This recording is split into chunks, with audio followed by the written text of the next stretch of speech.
Δεν ξέρω τι θα είναι το καλύτερο αύριο.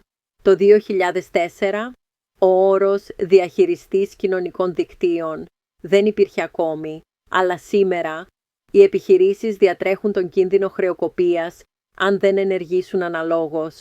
Το 2004, η Blockbuster είχε τζίρο 5,9 δισεκατομμυρίων δολαρίων. Σήμερα δεν υπάρχει πια. Το μοντέλο του Netflix έχει θριαμβεύσει. Το 2004, οι δημοσιογράφοι έγραφαν αποκλειστικά σε χαρτί. Σήμερα δημιουργούν πολυμέσα, podcasts και ενημερωτικά δελτία. Το μάθημα είναι σκληρό, αλλά απλό. Η τεχνολογία δεν χρειάζεται άδεια. Μπορεί να εξαφανίσει ολόκληρα επαγγέλματα σε μια στιγμή. Σκεφτείτε για παράδειγμα τους ραδιοερασιτέχνες και τους γραμματείς και τον τρόπο που δημιουργεί νέα επαγγέλματα προτού καν μάθουμε πώς να προφέρουμε τα ονόματά τους.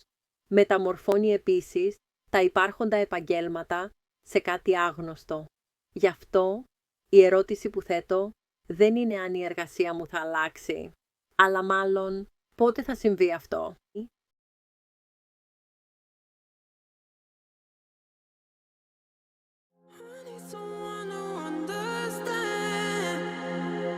Who's patient when I'm in my head?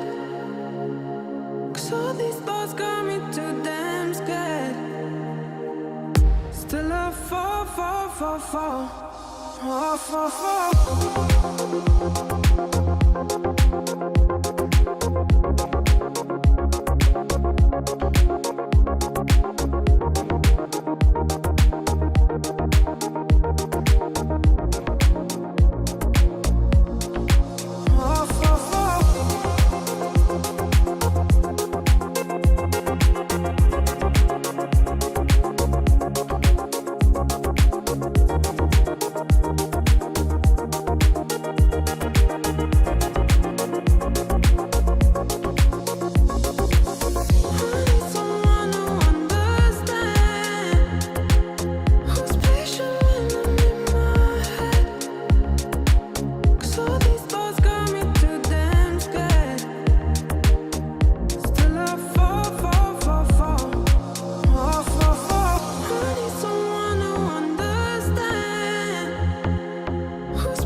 fall,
fall, fall, fall.